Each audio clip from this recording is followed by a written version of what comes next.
what is bipolar? Bipolar disorder is a chemical imbalance in the brain that causes moods to fluctuate between being quite high and being quite low and everything in between, basically. Which means the moods are unstable and they can just go up and down without any warning. Okay. So when were you diagnosed? I didn't get diagnosed until I was about 30, 31. I always thought that it was everybody else with the problem, like they'd done something to annoy me, which was why I was stressed, or I was excited about something because I was looking forward to it. But I'd always had depression since I was about 18. So I finally went to the doctor and explained all this to them and why was I getting these experiences of being really hyperactive. And they sent me to a psychiatrist who diagnosed me with bipolar disorder.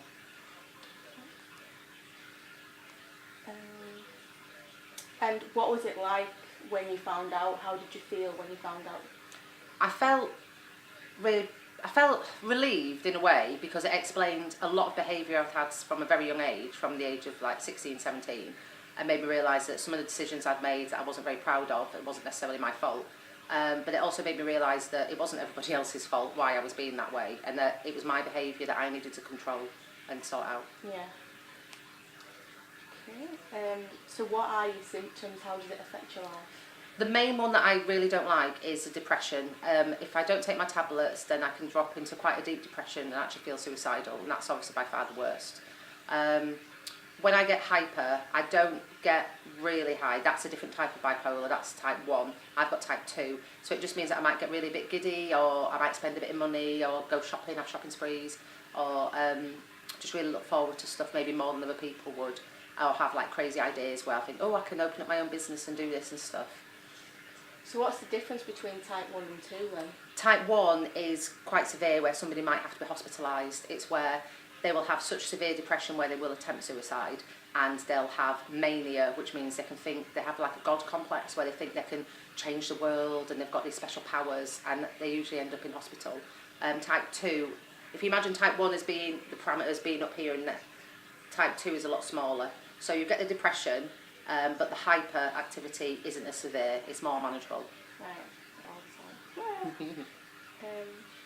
So what sort of meds do you have to take to manage it? I take quite a high dosage of an antidepressant every day,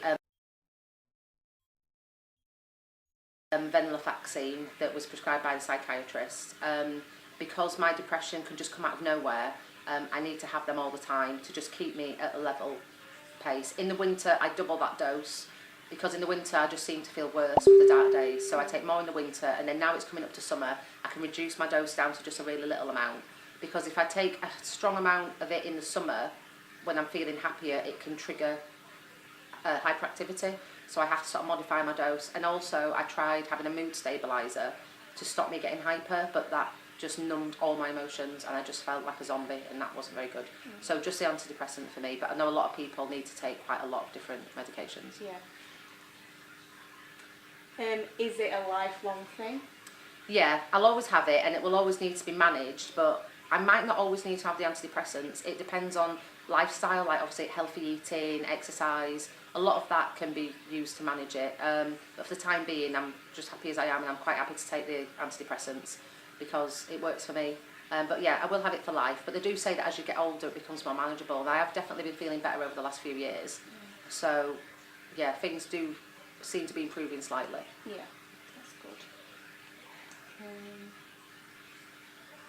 Is there anything in day-to-day life that can make symptoms worse or appear worse?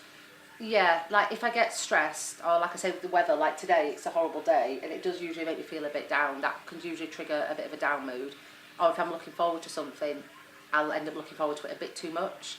Or maybe if I have a drink and go out with my friends, that could trigger me getting a bit hyper. Or then again, it could also trigger a depression. So there's nothing specific, it just comes out of the blue. It's like all of a sudden I could be really giddy and silly, and there doesn't seem to be a reason why. So it's just I need to be aware of that and make sure I know how to deal with it when it happens. And so how does bipolar disorder affect like your work life and your home life? Does it have any major effects? Yeah, it really does. Work especially, because if you wake up feeling really depressed, you don't want to go to work. And I usually have to have a lot of sick days when I'm feeling like that, because I know they say that it's best to get up and go out and power through, but it's very difficult when you're feeling like that. and that doesn't work for me. I just need to shut myself off for a few days and get over it. And with the kids, being a bit hyper is helpful, because if you've got young kids, it means you've got more energy. Yeah. But when I'm feeling really tired and fed up, having to look after them, it can be really hard sometimes. Yeah. Is there anything in particular that you want people to know about, you know, bipolar? Yeah, I think with any mental health condition, I think it's really important for people to realise that it's different for everybody. And just because you have a mental illness, it doesn't mean that you're crazy and you have to avoid them or treat them any different. Just treat them like anybody else. It's like, if I didn't tell people I had bipolar, they wouldn't know. They'd just think, oh, she's a bit moody today, or oh, she seems a bit energetic today. It affects me inside. I can hide it really well. So I don't think people should be put off by it, and definitely shouldn't treat people indifferent, and be open to talking about it. Because if you had diabetes or any other health condition, you'd share it with people. You wouldn't be embarrassed and you wouldn't be ashamed of it. So what's the difference?